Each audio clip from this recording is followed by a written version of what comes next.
Vou começar me apresentando, né? Não sei se a gente se conhece de ouvir falar, né? Então, eu sou cardiologista aqui na Poli, né? E trabalho aqui desde 2015 e trabalho com matriciamento, né? Desde o começo aí, trabalhando com matriciamento, conhecendo a rede, fazendo essa ponte aí da atenção básica com a especializada. E agora, né, nesse período de pandemia, a gente tem trabalhado também internamente, né, ouvindo os colegas, né, fazendo alguns projetos, né, e vários de nós, né, tem uma vontade aí de que os nossos pacientes consigam participar de uma reabilitação, né, e tal. E até assim, a ideia de conversar com você é conhecer um pouquinho do que já tem na rede, né, e algumas alternativas aí para a gente poder também encaminhar nossos pacientes, né? Então, vou me apresentar, eu sou Alexandra, vou tirar um pouquinho aqui, sou Alexandra H. Neves, sou fisioterapeuta, estou na Prefeitura de Campinas há 20 anos já, e há mais ou menos 10 meses estou aqui no Departamento de Saúde, na área técnica de reabilitação, e tenho assumido, e justamente no momento de pandemia também, desafios novos que temos vivido. Então, vou começar dizendo um pouco sobre como é que está organizado, como é a rede. Eu sei que você vai trazer os materiais que a gente tem no site sobre serviços.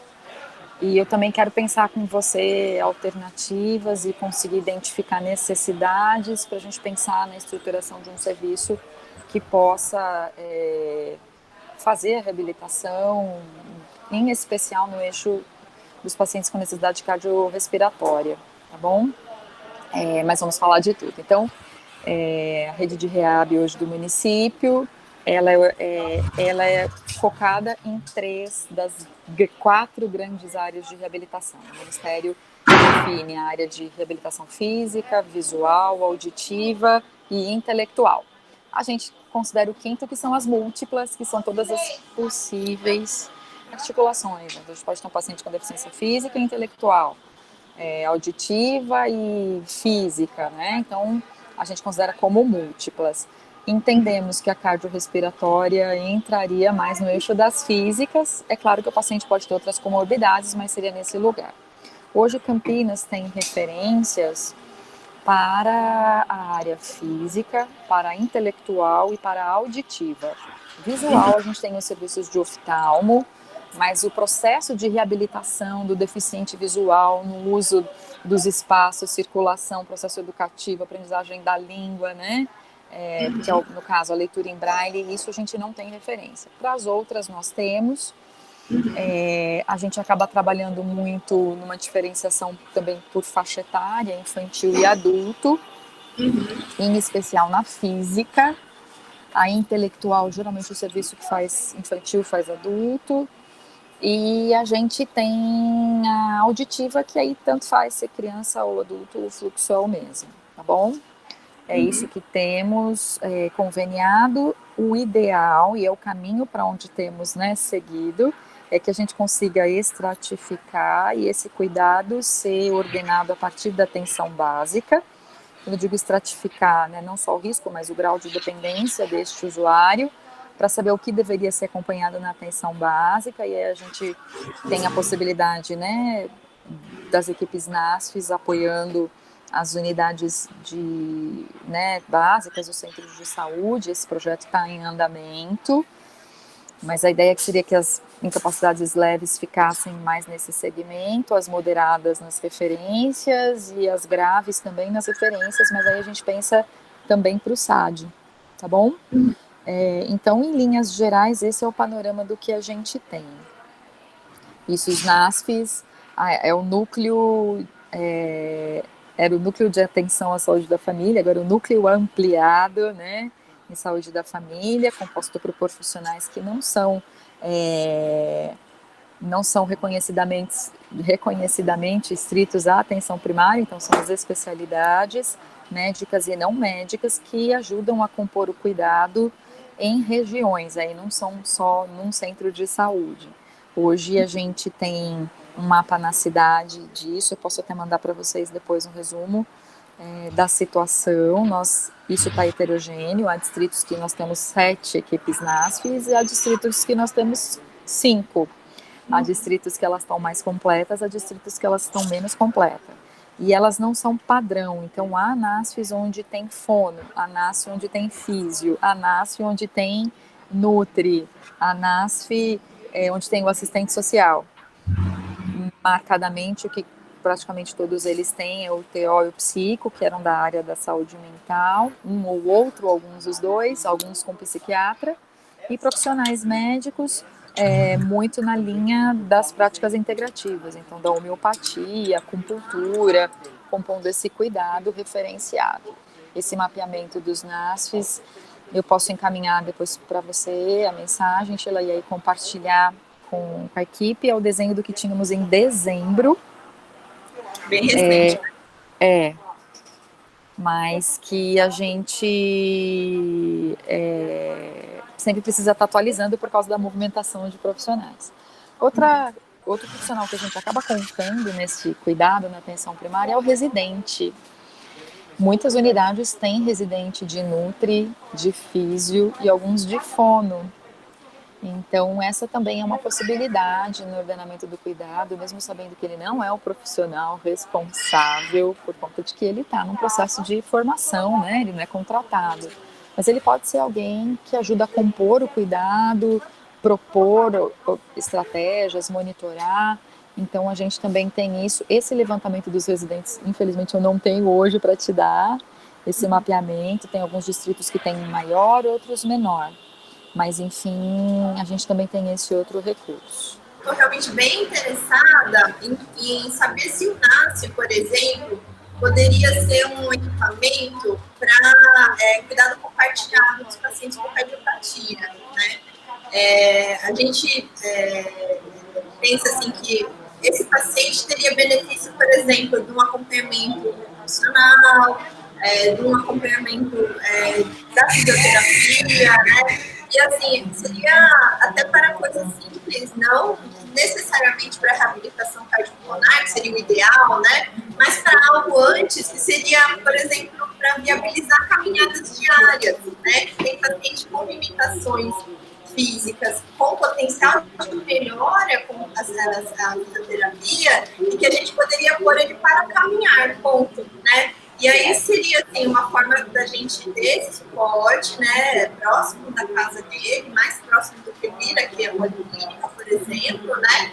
Mas assim, onde ele poderia ter acesso a essa avaliação fisioterápica e a um acompanhamento, né? E uma reabilitação para simplesmente conseguir caminhar, que seria uma prescrição nossa, né? Tipo, caminho todos os dias, 30 minutos.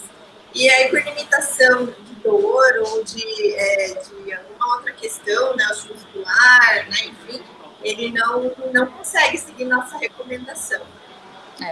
A ideia do que você traz, a gente inclusive traz para a gente o nosso desejo de que o matriciamento seja uma via dupla.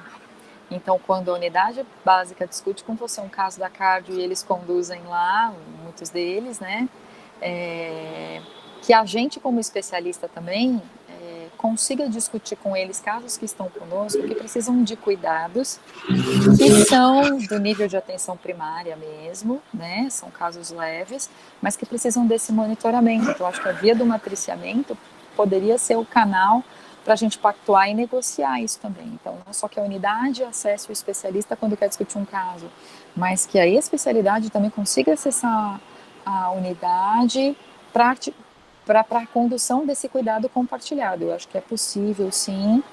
É diferente em cada distrito, a gente não tem em todas as unidades isso, ainda vai ser diferenciado, customizado, né? Mas já tem sido assim com o matriciamento da cardio, né? Mesmo você tendo rodado em todas as unidades da rede, algumas isso já estreitou e tem fluído com maior fluência, mais incorporado na prática, está mais absorvido.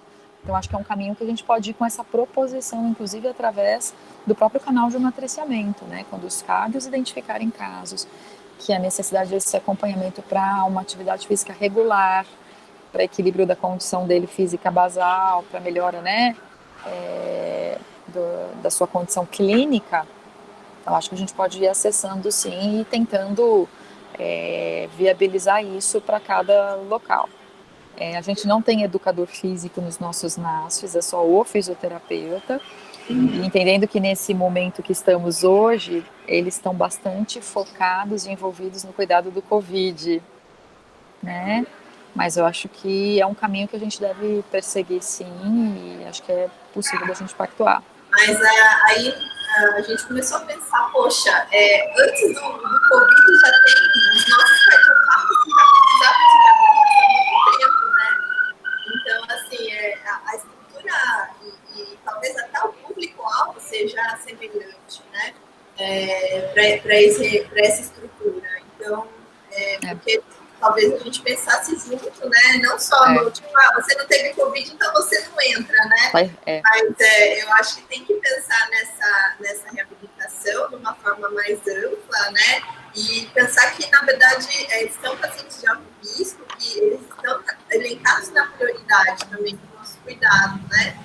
Para prevenção de morte, de complicações, de hospitalização, né? De morbidade, né, de uso de equipamento hospitalar, né, e recursos mais elaborados, né, então é uma forma realmente de investir de uma forma preventiva uma população que tem alta demanda, né, por serviços de saúde. Então, acho que justifica. Sim, a gente só tinha conseguido avançar na área respiratória em especial com o convênio do Ouro Verde, do Chipel. Era o único serviço que tinha oferta via SOL para casos respiratórios.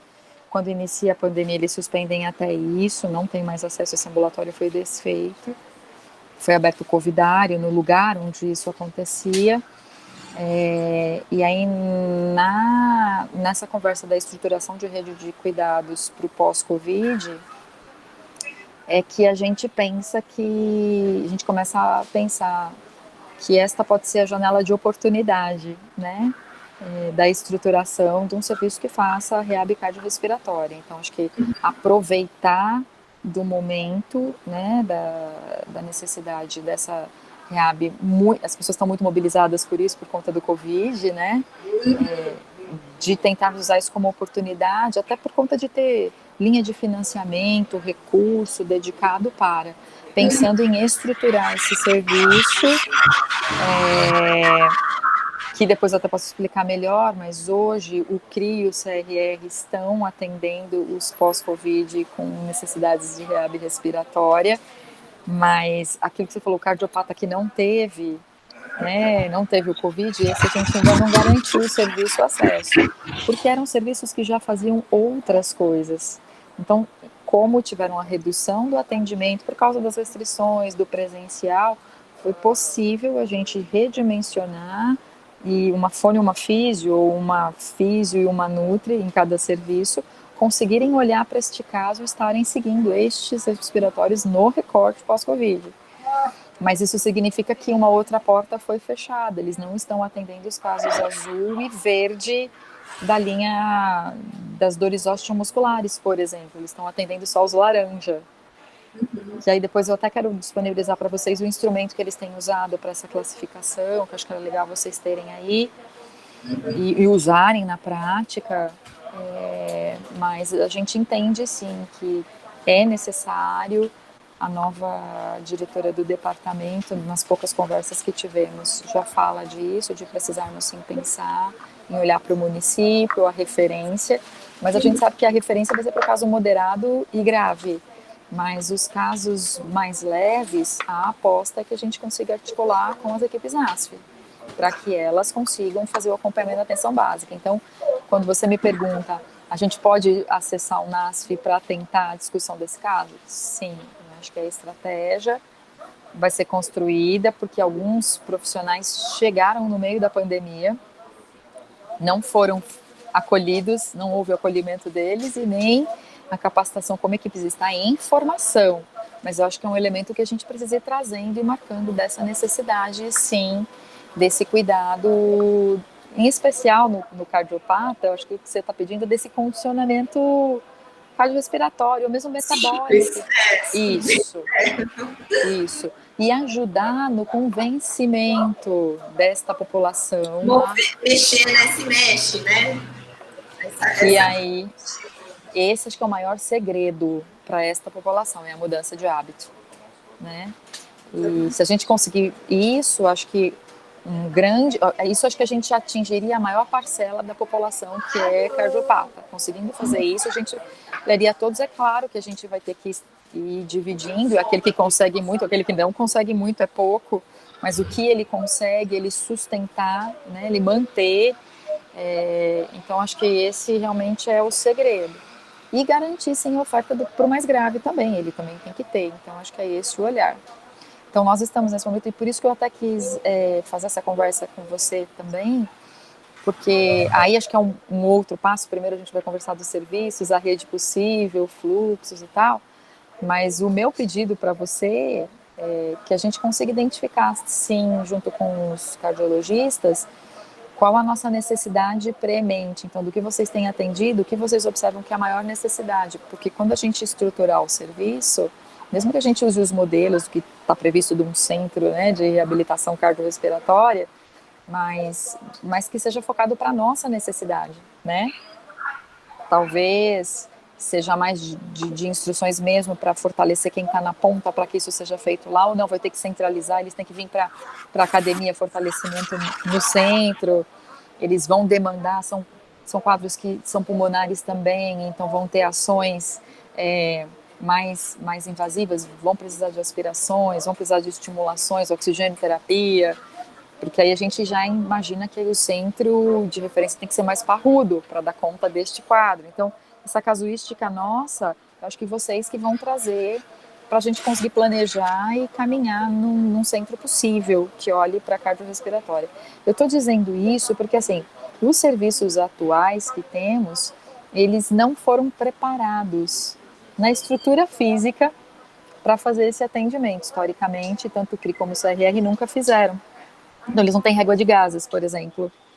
Se for fazer aspiração, é com um aspiro portátil, que é o que a gente tem nas unidades básicas, só que a unidade básica tem para urgência, né? Um centro de reabilitação cardiorrespiratória não precisa só para urgência, ele precisa para uma rotina. Então, isso muda qual é a estrutura que a gente tem que ter no serviço, né?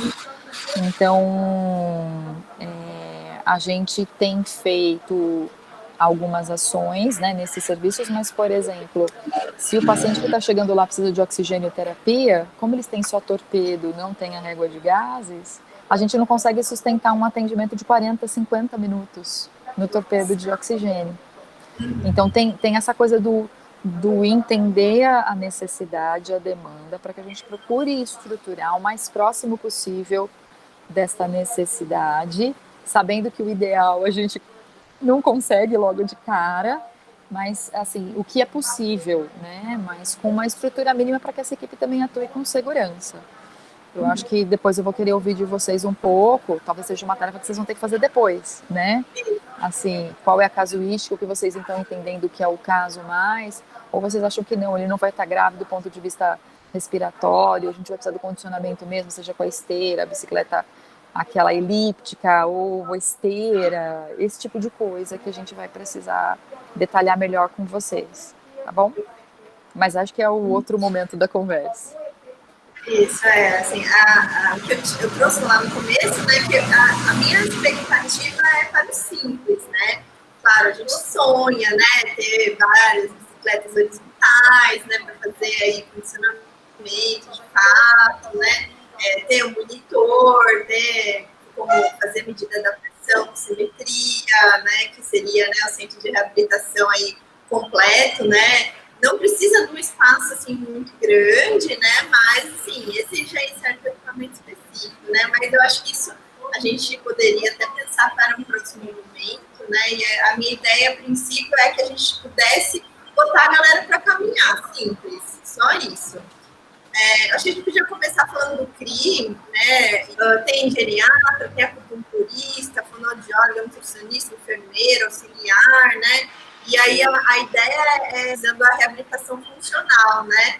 Assim, tentar explicar um pouquinho qual que é a diferença, por exemplo, do CRI para o CRR, que a visão de um do outro. O CRR, ele nasce e é formado com o objetivo mesmo de reabilitações físicas, ele nasce no bojo das doenças reumatológicas e do trabalho, mas ele trabalha muito a recuperação de funções ou a habilitação de novas funções para um paciente que já tem uma incapacidade, algo instalado. Já o CRI, quando ele nasce, era para o olhar integral do idoso, não só pensando no processo de reabilitação. E o CRI é mais recente, ele tem 2 anos, o CRR tem quase 31. Então eles foram caminhando em formatos diferentes. O CRI veio ao longo do tempo tendo uma perda progressiva da equipe, então assim, a princípio que eles tinham 28 profissionais, agora estão com 17. Hoje a equipe especializada que cuida deles tem o geriatra, um físio, porque o outro está afastado, um afastamento prolongado, a nutri, a psicóloga e assistente social com um enfermeiro. Então, eles não têm nem a fono agora, houve exoneração, e a TO. Então, eles ficaram bastante restritos nesse cuidado e historicamente, eles foram atendendo quadros que tinham possibilidade de algum prognóstico, que esse paciente fosse frágil, mas que ele ainda não fosse acamado. Foi assim que ele foi se conformando, isso é a leitura que a gente faz. E hoje eles têm atendido, então, como são referência para o município inteiro, eles têm atendido os quadros com um diagnóstico de até 1 ano, por exemplo, do AVE, que é o agravo que mais a gente tem tido, né, visto de acometimento. Tem o Parkinson que eles atendem, mas eu sei que é um número bem menor. Mas as demências, por exemplo, o Alzheimer, eles não estão atendendo, porque na avaliação deles, como o prognóstico é muito restrito, eles não fazem esse acompanhamento. O CRI está em fase assim, de se repensar qual missão, qual formato, então agora com a mudança, né, de governo, mudança de diretoria aqui do departamento, mudança de atores aqui também, né, como os apoios do departamento, o CRI entra assim, em discussão para a gente rever e remissioná-lo dentro disso, porque ele era referência para o município inteiro e para o atendimento multi. O que isso significa? O paciente que entrasse lá teria que ter uma necessidade multi, ele não poderia ir só para fisioterapia ou só para fono. É um idoso, teve AVE, ele é independente, mas porque ele foi traqueostomizado ou algo assim, ele ainda faz uso de sonda ou gastrostomia. Vai só para fono? Não, não vai só para fono. Ele teria que ter necessidade de todas as áreas, né, as especialidades envolvidas para o atendimento multi. A porta de acesso é única, então encaminhamento via contato por e-mail, a unidade descreve minimamente por e-mail, e aí, se for esse perfil, eles agendam uma primeira entrevista, uma primeira conversa, um acolhimento, e ali então é disparado o processo do agendamento com o geriatra, e aí a discussão do projeto terapêutico, o tratamento dos casos. Já o centro de reabilitação física, como ele tem uma disparidade no número de profissionais disponíveis, ele possibilitou ofertas multiprofissionais em programas de reabilitação multi, mas ofertas também nucleares. Vou te dar um exemplo. CRR hoje tem 11 fisioterapeutas e tem 2 fonos, e tem uma nutri e 2 psicólogas e 2 assistentes sociais. Então a gente logo de cara vê que eu tenho muito mais físio do que qualquer outra categoria.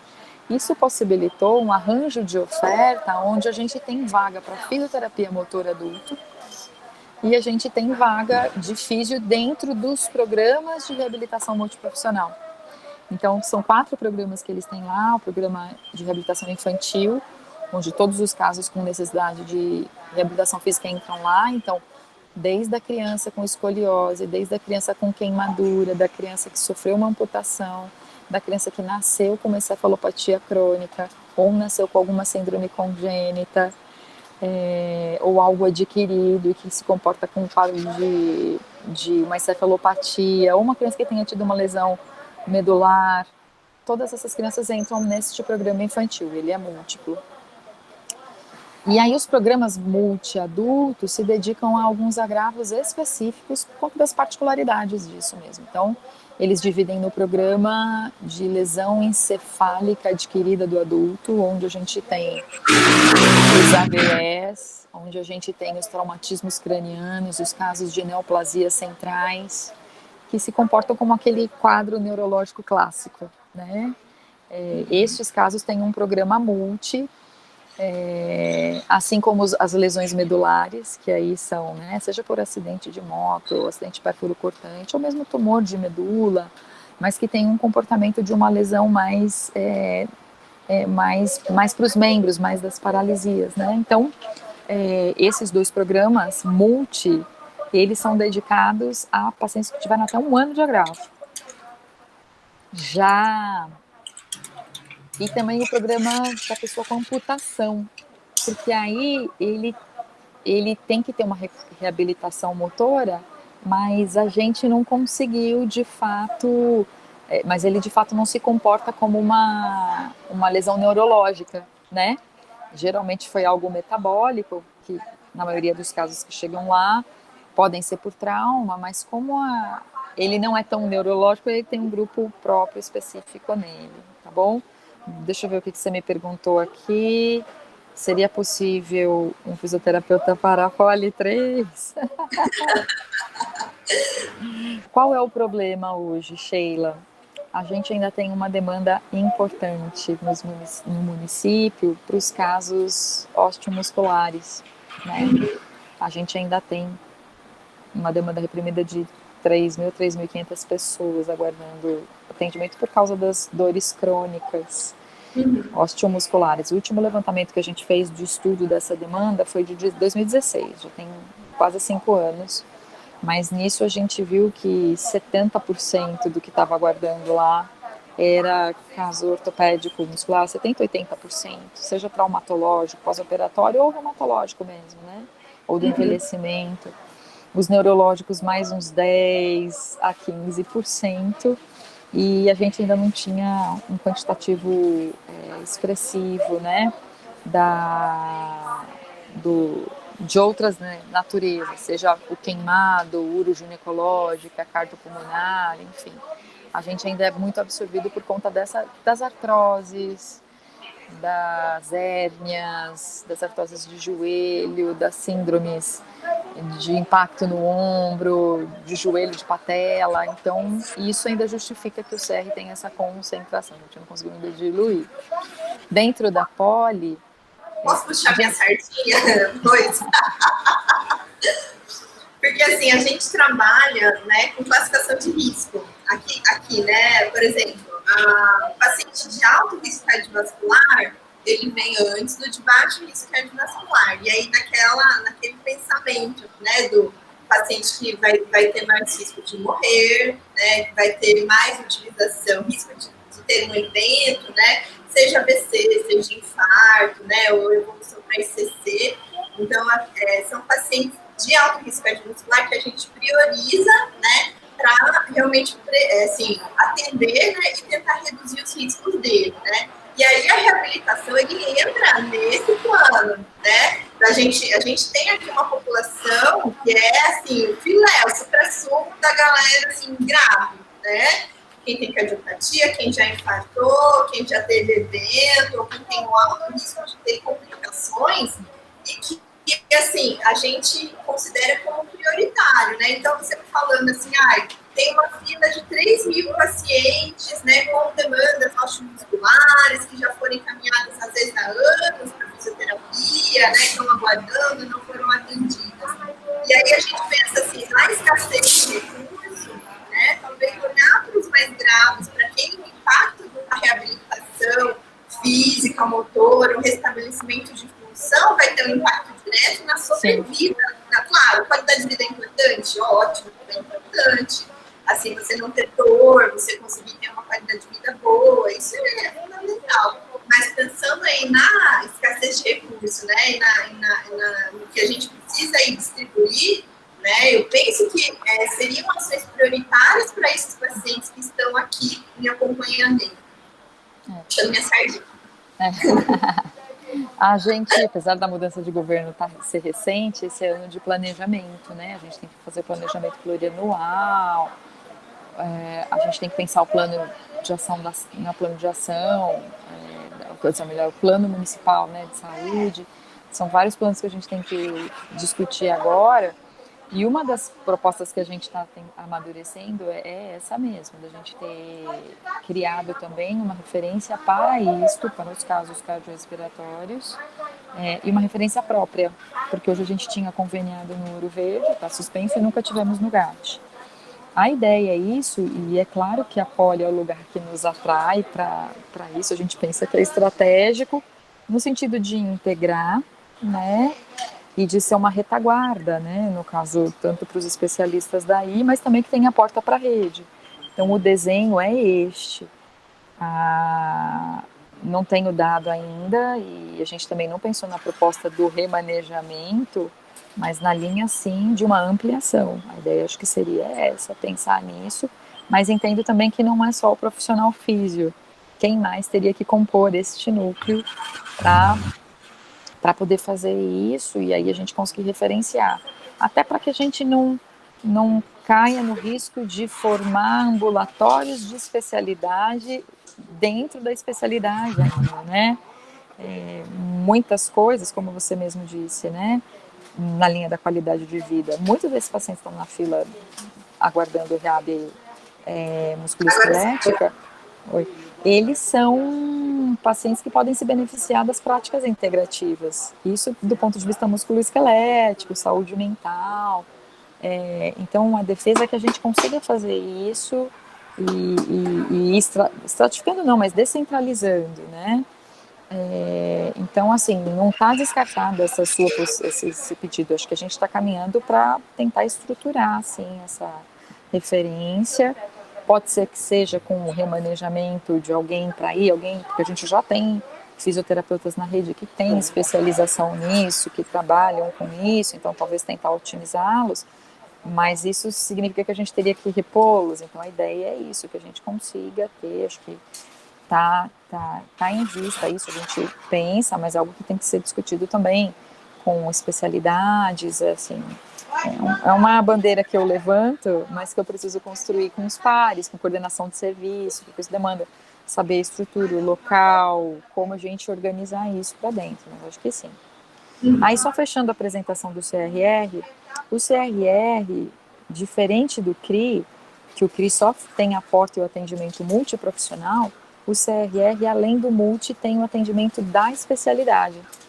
Então, a gente tem vaga de especialidade ortopedia geral, neurologia infantil, fisioterapia motora, para todos os casos que não são com até 1 ano de agravo, eles podem ser atendidos aí. Então, o paciente com AVE tem mais de 3 anos, ele não vai para o programa multi, de REAB multi, mas ele pode ir para fisioterapia e no recorte da fisio, receber as orientações, revisões e seguir a vida.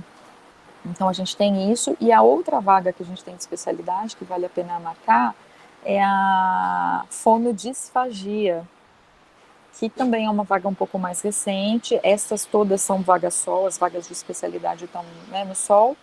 A fono também é por e-mail, ele não está. Agora que eu lembrei, a fonodisfagia é através de e-mail, discutindo o caso, para esse agendamento, seja adulto ou seja criança. Isso acho que ainda não foi atualizado na página, é algo mais recente, é de dezembro. E eu acho que talvez a gente não tenha atualizado aí. Tem aqui, ó, reabilitação física infantil, os programas de AVE, lesão medular, né? E ocupação, né? Fisioterapia adulto, fono, paralisia facial e disfagia. Tem via telefone, né? Na recepção do CRR, e crianças via sol, reabilitação infantil. Tem TO, né? Especialidade mas essa é uma retaguarda interna. Essas são todas as retaguardas, assim como que, por exemplo, tem a acupuntura, mas eu não tenho uma porta exclusiva externa para isso, a retaguarda para os casos internos. Com a TO, a gente tem isso e o ambulatório de mão. Essa é a única que é aberta para a rede, que aí é muito para os casos cirúrgicos, né? Beleza. Então, esse material do CRR precisa ser atualizado nesse ambulatório das disfagias da fome, mas o resto dele tá valendo. Tá. Aí eu tinha te perguntado do Sereste, que eu descobri que é aqui do lado, né?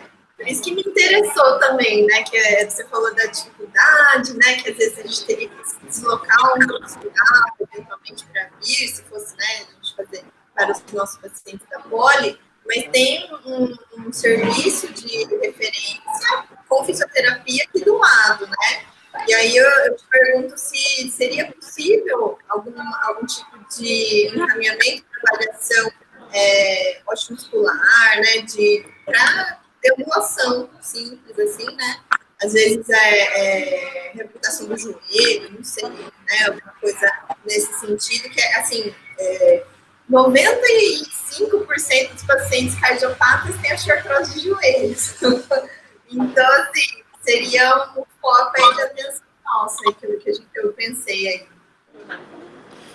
O Sereste é um equipamento singular. Ele tem uma missão, e ele inclusive está ligado hoje ao Devisa. Ele tem uma visão da vigilância das questões do trabalho. E o recorte dele é a população que trabalha. Então, primeiro, ele acompanha, monitora, vigia, e tem ações, né, de adequações e prevenções nas empresas, mas o enfoque da assistência dele, nós aqui do Departamento de Saúde não temos governabilidade. Como ele está em outro departamento e tem uma outra missão, que é para acompanhar justamente as notificações dos acidentes de trabalho, das doenças ocupacionais, então ele tem essa dificuldade. A gente conseguiria encaminhar, discutir casos, primeiro, de pessoas que trabalham, que têm registro em carteira, que são protegidas pela Seguridade Social. Os informais, né, os trabalhadores informais, eu não sei se eles também fazem esse acompanhamento, mas ele olha para as questões de trabalho, do mundo de trabalho. Ele não é um equipamento assistencial no cuidado da pessoa que também trabalha. Ele tem uma missão um pouco diferente, então a gente não conseguiu encaminhar. Acho que vale a pena tentar conversar e saber como que a gente pode acessar, o que fazer, mas hoje a gente ainda tem não tem muita interlocução e a gente não conseguiu grandes avanços, né? Acho que assim, é uma ótima passada aí nos serviços de referência. Então, assim, a gente fica principalmente com o CRI, com o CRR, né? Os NASCs, né? Eu assim, conversando, né, com a equipe que cuida da especialidade, a Valéria Judiana Figueiredo, a gente pensou bastante nos NASF, tanto para os Covid, né, os pacientes pós-Covid e tal, né, que vão precisar desse suporte, mas eu vislumbro aí, assim, vários candidatos aí a terem uma atenção para o cuidado compartilhado dentro dos NASFs, eventualmente. E eu fico aí, meu desejo aí, minha expectativa da gente incorporar, né, conseguir incorporar, né, para avaliação e assistência aos pacientes aqui da Poli, de fisioterapeuta, eventualmente educador físico, mas vendo aí a disponibilidade de fisioterapeutas, né, pensar se seria possível que alguém viesse nos dar aí algum suporte, né, cuidado desses pacientes nossos. Eu queria só falar mais duas coisinhas, Sheila. Então, só reforçar que esses dois serviços, CRI e o CRR, que são os dois próprios,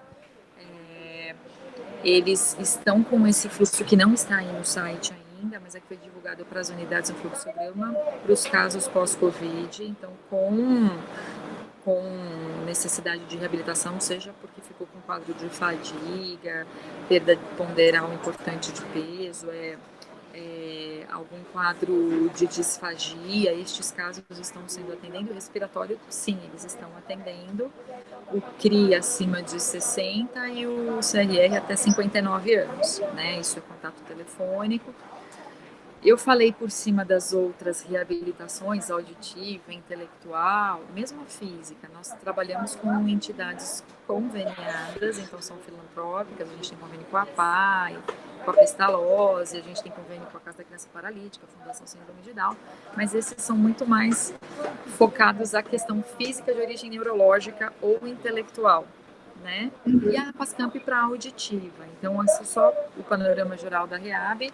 As referências para a média complexidade, para os casos das grandes incapacidades, são esses os serviços. CRR CRI, o respiratório, a primeira experiência nossa mais robusta está sendo agora no pós-Covid, mas já com vistas a gente pensar em estruturar, sim, esta retaguarda. E, Sheila, eu vou te mostrar aqui um instrumento que eu acho que é bastante interessante, que foi produzido pela equipe do CR, com mais algumas pessoas também, consultores, que é isso aqui. É um encaminhamento para reabilitação motor e práticas integrativas. Nele, você vai ver que tem um pedaço, olha, as dependências funcionais e a classificação de risco. Atrás dele era para mais ou menos uma orientação, ó, dentro de qual área, qual é a condição, faixa etária e o serviço. Mas nele a gente não atualizou a questão, a gente não atualizou ainda a questão do Covid, cardiorrespiratória, e as disfagias do CRR. Mas a gente coloca até aqui, ó, o ambulatório, o respiratório, acho que não tinha entrado aqui ainda não. Eu vou te mandar por e-mail a alteração respiratória, essa última linha aqui embaixo, ó. Era o Chipel a nossa referência quando isso foi produzido. Tá vendo, ó? Atendimento de pacientes com comprometimentos respiratórios. Eu vou te mandar por e-mail isso aqui. Apesar dele estar desatualizado, é um instrumento que o CR tem usado no matriciamento para ajudar as pessoas a entenderem e compreenderem mais ou menos o universo das reabilitações, por onde vem, como vai, o que faz. Eu vou te mandar por WhatsApp, eu acho que vale a pena vocês conhecerem, isso pode ser divulgado para os neuros, por exemplo, que a gente tem fluxo, né, dos casos daí da polio, eu acho que vai ser super orientador, né, mas entendendo sim que a gente está dedicado a uma das caixinhas que está na minha mão agora, a estruturação dentro das várias tarefas, né, a estruturação de uma referência cardiorrespiratória própria. Claro que a gente olha e pensa na Poli 3, mas como viabilizá-lo, então, para além das pessoas e dos equipamentos, eu acho que é importante a gente amarrar para que tipo de quadro, o que ele precisa, se já tivéssemos uma ideia de uma casuística, de um quantitativo, para pensar no dimensionamento, porque pode até ser que a gente não consiga uma contratação de um físio jornada toda dedicada aí, mas será que já dá para a gente pensar em períodos e começar uma experiência? Vai, que eu tenho um físio aí 1 ou 2 vezes na semana. Pode ser um começo, entendeu? Nem que seja um piloto. E então eu tenho usado muito essa frase esses dias. Na busca do ideal, não perca o possível, né? Então assim, a gente tem que ter visão objetiva do que é o ideal, do que a gente quer, mas o que é possível agora? De repente esse arranjo parcial é insuficiente, eu sei, mas é uma primeira experiência, a gente nunca tentou. Vamos nos arriscar, desde que a gente pactue com o gestor, o trabalhador, a população, e experimente, e tenha o compromisso de reavaliar e poder dizer lá na frente, sim, deu certo, vamos crescer? Não, não deu certo, vamos ajustar? Não, não vai dar, vamos parar? Eu gosto dessa possibilidade, da gente tentar, né? Olha, assim, eu vou dividir com vocês um sonho que a gente tem para quando for liberado os encontros em grupo, tá? A gente tinha até o ano passado, até o começo da pandemia, atendimento com equipe multiprofissional, né? Então, atendia o médico, a enfermeira, né? E aí entrou esse ano na pandemia a psicologia, que também faz atendimento multi, né? E aí a gente pensou formato de grupo, como se fosse assim uma reabilitação, assim, né? Um pacote de 5 semanas, 5 encontros semanais por 5 semanas, e E aí a gente faria abordar muito desses pacientes, né, de alto risco, né, que é hipertension, né, obeso, às vezes com CC, às vezes jovem, às vezes idoso, às vezes tabagista, né, que já teve infarto, né. Então, aí eu pensei assim, se poderia a gente agregar, né, o fisioterapeuta nesse atendimento multi, né? A gente tem até, assim, a gente planejou, fez um desenho, né, de quais atividades serão abordadas, né, em cada encontro, nessas 5 semanas, e o que a gente pensou, né, a gente tem uma rampa aqui de três rampas, né, 3 níveis de rampa aqui.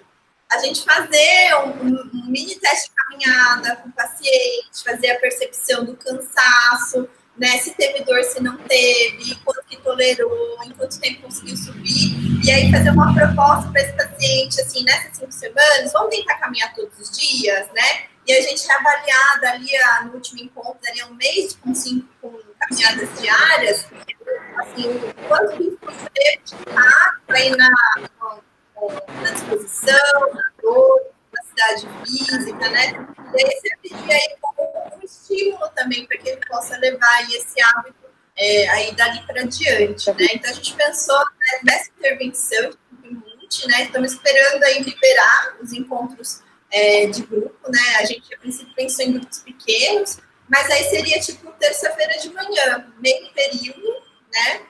Vocês já chegaram a fazer alguma vez? E a dúvida, vocês tiveram retaguarda de físio?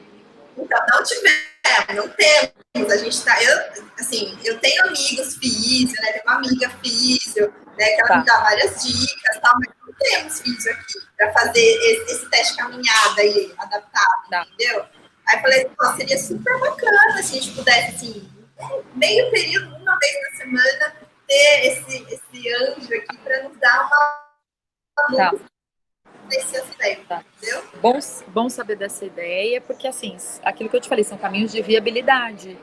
De repente pode ser um começo, a gente experimentar, talvez seja mais fácil negociar isso no começo do que a liberação total, até conseguir uma contratação. Eu acho que é bem interessante.